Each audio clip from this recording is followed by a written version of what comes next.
Good afternoon, everyone. Let us start with the new topic, that is pharmacovigilance. Okay, so this particular topic we have already touched upon in the chapter that is adverse drug reaction. So we are going to define some terminologies related to the pharmacovigilance, and then we will see some extra concepts about pharmacovigilance, and also one important point which is related to pharmacovigilance is that pharmacovigilance program of India. That part also we are going to cover, even though it is not given in the syllabus copy, but still we have to cover as it is considered to be taught in orientation program conducted by University of Mumbai. Okay, so uh, let's see what are the contents of presentation. That first of all we are going to define some terminologies, that is pharmacovigilance and adverse event. Only these two terminologies I have considered in this particular presentation, but more terminologies, PDF of it, I will share it with you on the clever ground. Okay, the next aims of pharmacovigilance, then a roadmap to current pharmacovigilance system. That means what are the historical perspectives that gave rise to the or that establish the pharmacovigilance system which we have today. Okay, then next is methods of pharmacovigilance or methods in pharmacovigilance. That is how the pharmacovigilance system works. That is the methods of it. Then next is scope of pharmacovigilance. What purpose does the pharmacovigilance serve? That is the scope. And lastly, the PVPI, that is Pharmacovigilance Program of India. Okay, so let's see some definitions. So first definition of the pharmacovigilance. So it is also known as drug safety, and is a broad term that describes collection, analysis, monitoring, and prevention of adverse effect in drugs and the therapies. Okay, so pharmacovigilance basically deals with the collecting the data about the adverse effects, then analysis of the collected information, then monitoring of the human subjects for the adverse effect associated with the medications and therapies, and probably the most important function of it is the prevention of the adverse effects. Okay, so now let's define what is adverse event or adverse effect. So adverse event is any reaction within patient's body caused by drug or candidate molecule. So in layman's term, we call it as side effect. Okay, so side effect and adverse event is one and the same thing, but one thing we have to keep in our mind, that adverse event or the side effect is the unwanted obnoxious effect which is associated with any medication. Okay, so serious adverse event, it is life threatening side effect that causes hospitalization, incapacity, then permanent damage, or in extreme cases, the death of a patient. Okay, so in adverse event also we have another category, that is serious adverse event, which leads to all of these life-threatening side effects. Okay, which may cause the hospitalization, incapacity to perform, then permanent damage to the human subject, and in some extreme cases it may also cause death of a patient. Okay, so adverse event reporting is mandatory for all clinical research investigators, even if the side effects are only suspected. Okay, suspected means what? You are not certain that this side effect is because of this particular drug, but still you have to report that particular uh, adverse event to the regulatory authority under the category of suspected adverse event. suspected serious adverse reaction. We call it as SUSAR. Okay, SUSAR, SU stands for the suspected, SAR stands for the serious adverse reaction.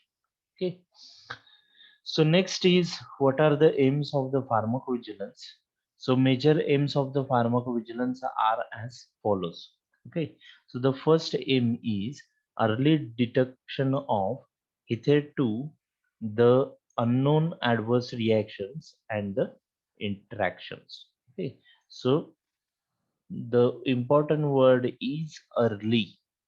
Okay, so if if you detect the unknown adverse reaction or interactions after many cases have happened, then there is no meaning of determining it, okay, of detecting it.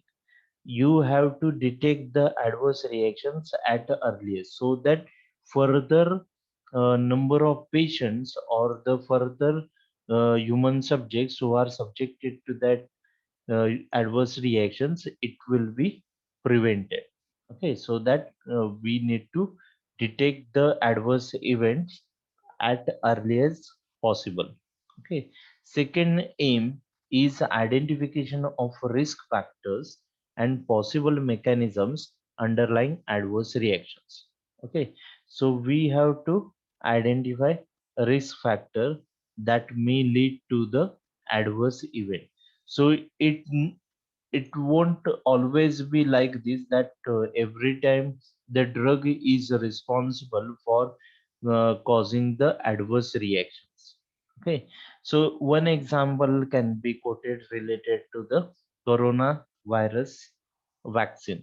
Okay, in case of a vaccine by the company named as Pfizer, earlier when the vaccination started in UK and US, uh, some of the patient they undergone some of the adverse event or they suffered from adverse event. So they carried out a study related to this, why certain patients only shown this type of adverse event and why others didn't have any kind of risk or adverse events. They found out that the patients who had a adverse event, they had a history of allergic conditions. Okay, so when they came to know that in allergic conditions or the patients who have allergic conditions in their past, they are subjected to or they are prone to cause or get adverse event when they get this particular vaccine. So they added a labeling precaution that this vaccine not to be given to the patient with the past history of allergy. Okay, so these risk factors should also be identified during pharmacovigilance process. The next third one is estimation of quantitative aspects of the benefit or risk analysis and dissemination of information needed to improve drug prescribing and regulation. Okay, so estimation of quantitative aspect. Quantitative means what? We are basically finding out the number. When we say quantitative, it deals with the number, and the qualitative, it means it deals with the qualities. Okay, whether it will cause this benefit or not. Okay, so that will be the quality of it. But how many number of patient it provided the benefit, then here the word comes, that is number. So we are actually determining the number of patients who get benefited from that medication. Okay, and depending on that estimation, we have to provide. It should not be like that we collect all the information and keep it to ourselves. Okay, if we do it, then there is no purpose of carrying out the pharmacovigilance process. Okay, so what we need to do in this case is that whatever information we get from this, we have to circulate that particular information. We have to disseminate that information to all the medicinal fraternity, so that it will help them to improve the drug prescribing process, as well as the it help in the drug regulatory process. Okay, so next is a roadmap to current pharmacovigilance system. So how the current pharmacovigilance system evolved, that is the roadmap. Okay, so the safety of patient, it was discussed first time when Biologics Control Act in 1902 was passed by the US. So it all started in the United States of America, and in what year? In 1902. Okay, so the Biologics Control Act in 1902 was passed in USA. After that, in 1962, so 60 years passed by, and again USA promulgated a law stating that it is the manufacturer's responsibility to prove safety and efficacy of the drug before getting marketing authorization. So here actually it's started giving the shape to the current system of the pharmacovigilance. In 1963, a committee on safety of drugs was established in UK. So till 1962, it is US that is taking lead into this pharmacovigilance system built up. But in 1963, UK started taking interest. Okay, so in 1964, a system of yellow cards was established in UK to trace reporting safety of drugs by all users of the drugs. Okay. By 1964 and 65, National Adverse Drug Reaction Reporting System was initiated in countries like UK, Australia, New Zealand, Canada, West Germany. That time it was East and West Germany. In 1988, the West and East Germany they came together to form unified Germany. Okay, so and the next country was the Sweden. Okay, so in 1962, International Center International Center for Monitoring of Adverse Drug Reaction by WHO was established in Geneva. Okay, it was later shifted to Uppsala in Sweden, and this is the beginning of the phar- pharmacovigilance. Okay, so we are going to see what it is still there. This International Center for Monitoring of Adverse Drug Reaction, it is still there in the Uppsala, and it is worldwide. This center is working for detection of the adverse reactions. Okay, so all the countrywide detection centers they work in cohesion with this center at Uppsala in Sweden.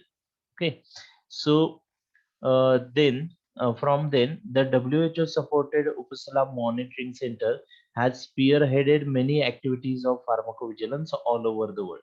So this center is responsible for all the pharmacovigilance activities across the world. Okay, so this is the somewhat history of all it, that in 1902 the Biologics Control Act was passed by the USA. So many deaths were reported due to diphtheria vaccine tainted with tetanus. Okay, so you should understand one thing is that all of these rules and regulations they were passed, or they came into the picture because of certain incident that happened. Okay, so this diphtheria vaccine tainted with tetanus, it followed or it caused this Biologic Control Act to get passed in USA. Okay, so in 1906, another act was passed, that is Pure Food and the Drugs Act.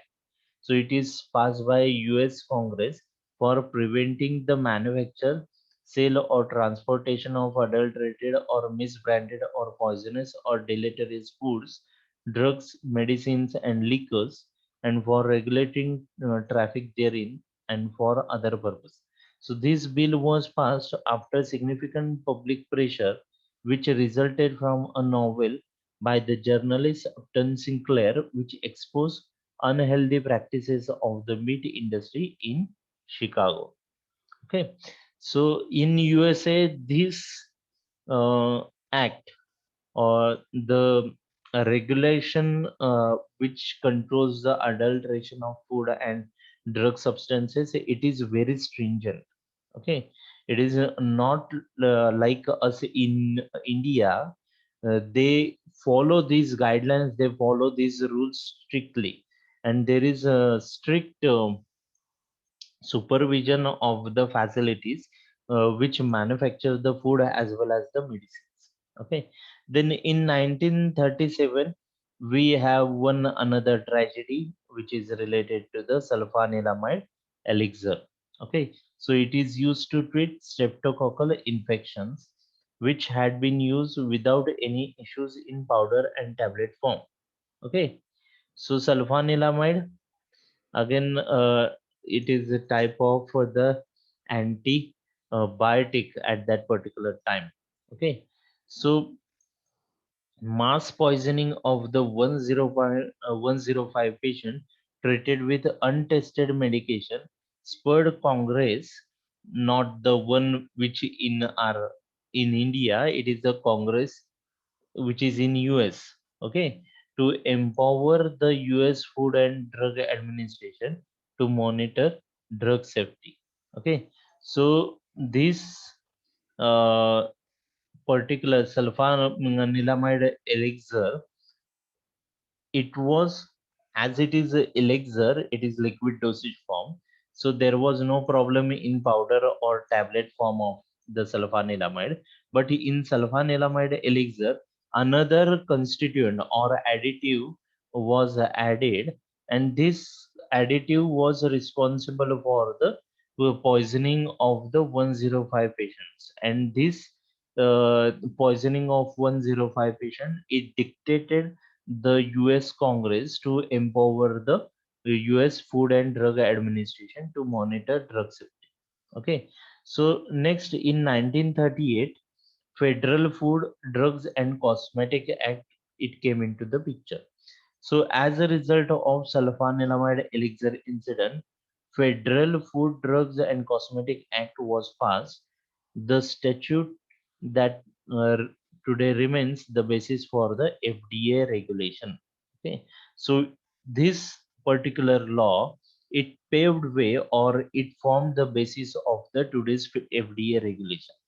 And if you see the year in which it was passed, after like 10 years of it, we have our Drugs and Cosmetics Act, okay, in 1948.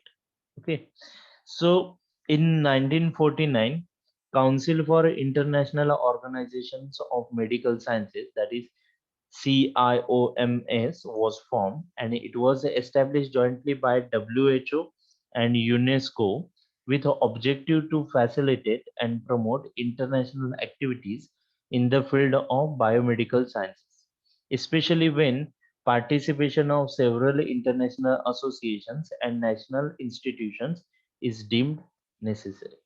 Okay, so next is thalidomide tragedy. Okay, as I have discussed that we are going to discuss in detail this thalidomide tragedy.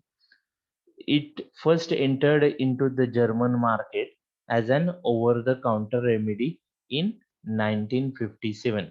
Okay, a German newspaper soon reported 161 babies were adversely affected by thalidomide, leading the makers of the drug, who had ignored the reports of the birth defects associated with it, to finally stop distribution within Germany.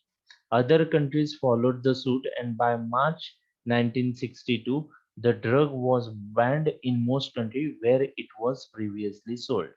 Okay, so this thalidomide, it was prescribed for the uh, prescribed in pregnant women for the treatment of morning sickness. Okay, so As these women taken this thalidomide for the treatment of morning sickness, and as it was available as a over the counter drug, it proved to be a teratogenic drug and caused phocomelia uh, in the child who are born. Phocomelia is like seal like limbs, so the limbs of these newborns, they were underdeveloped due to the ill effects of the thalidomide.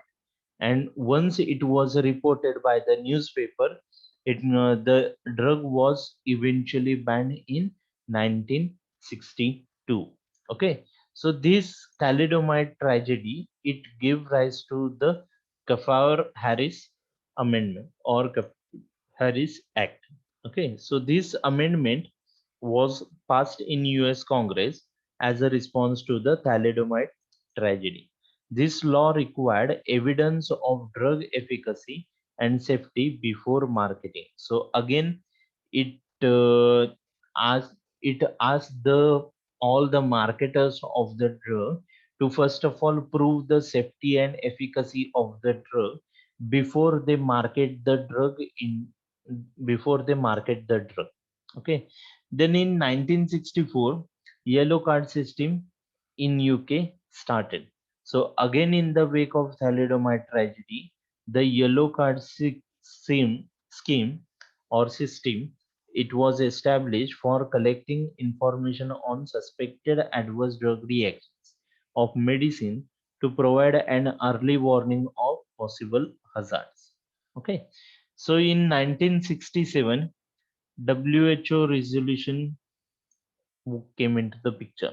So resolution number, that is 20.51, it laid a basis for the international system of monitoring of ADR. Okay, so in 1968, Medicines Act was passed. So it is established by UK to govern the control of medicines for human and veterinary, including manufacturing and supply. See, here we are also focused on this veterinary aspect of the medicine. We are not only focusing on the use of medications in humans, but in of veterinary medications also we are taking care of. Okay, why veterinary? I will give you the example of it, that for treatment of inflammatory conditions in cows, uh, a particular drug was used, that is called as diclofenac. Okay, so once if that cow dies, then that diclofenac remains in the carcasses of those cows, and the that carcasses mean it is a dead part or dead bodies of those cow. Okay, so these carcasses were eaten up by the vultures, and vultures, what happened to the vultures? Because that diclofenac, it was stored into the bodies or it was deposited into the bodies of the cow, that diclofenac entered into the vultures body of the vultures, and that diclofenac is itself very fatal to the vultures. So earlier on, the number of vultures was in crores, but now some species of these vultures have become endangered because of this.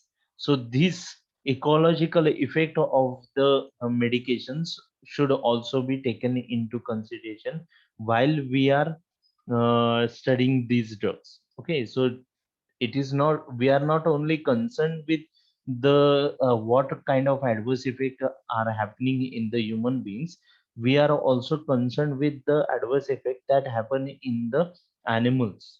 Okay, so one more example I will give of the effect of the drugs onto the ecological system, that in one newspaper I have read this, uh, one lake which is present in US. Scientists, they carried out a study, that is what is the effect of why the number of fish they are getting they are on decline in that particular lake.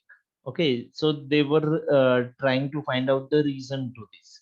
Okay, so whatever results they got, the results were astonishing. Okay, so results that they got is that in that water they found the uh, metformin drug in very large quantity. Okay, so metformin drug, you already know, it is an anti-diabetic agent. So what is the relation of declining the numbers of fish and metformin is that this metformin, it caused infertility in the fish.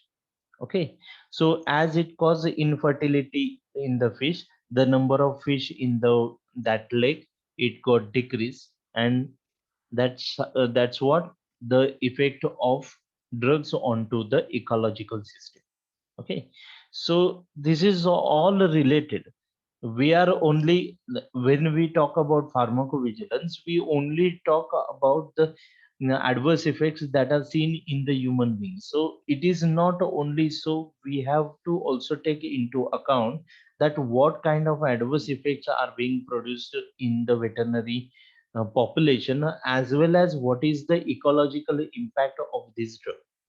Okay, so next, in 1937, pharmacovigilance system was established in France.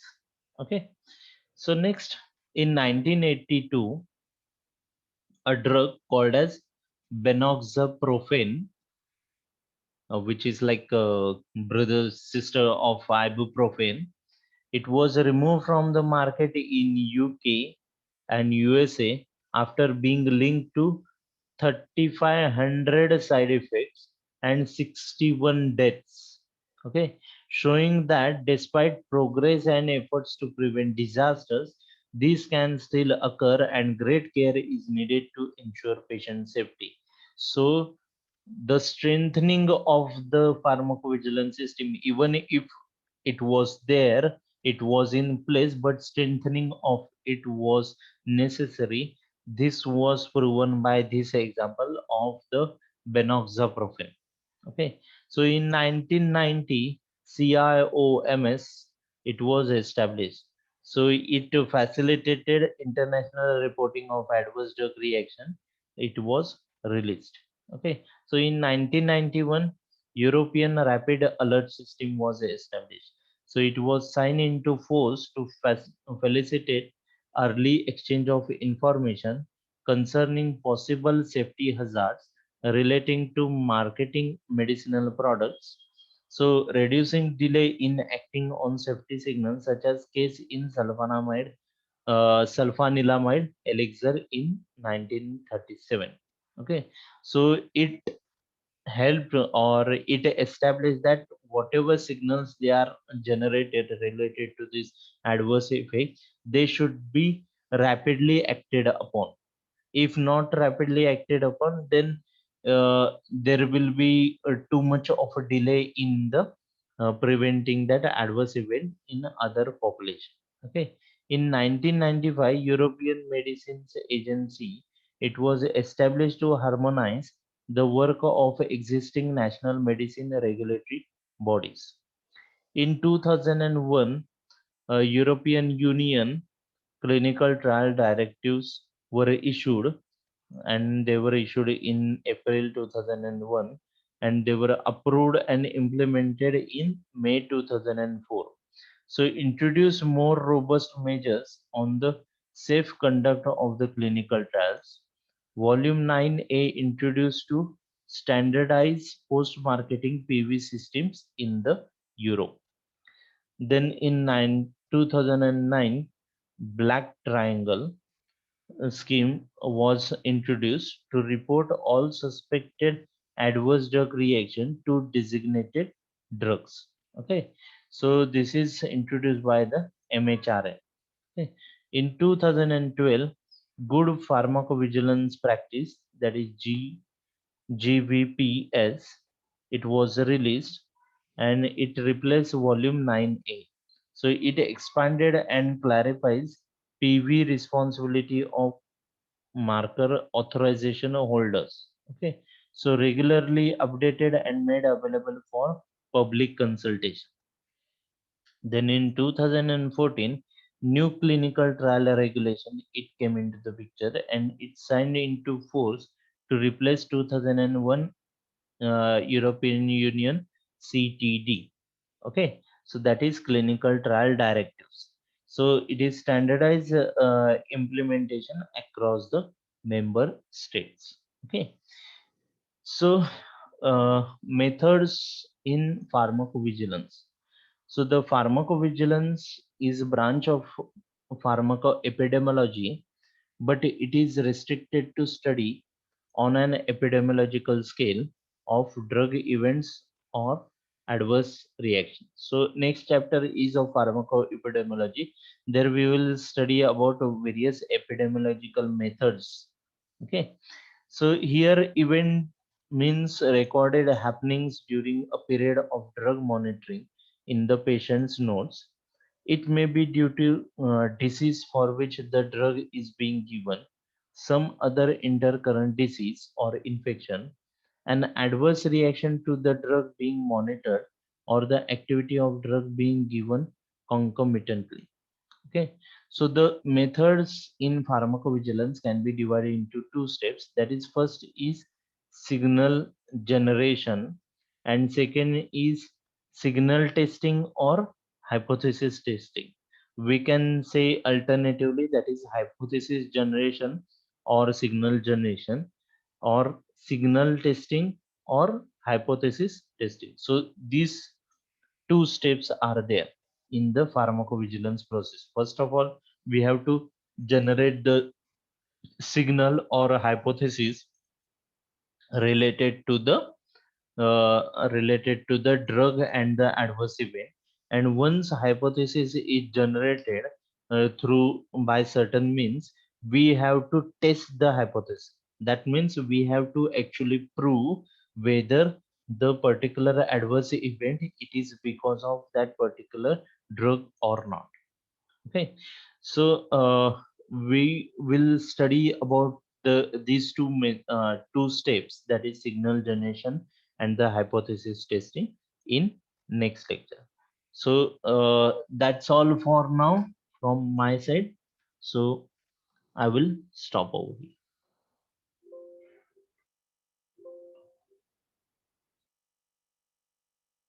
One second.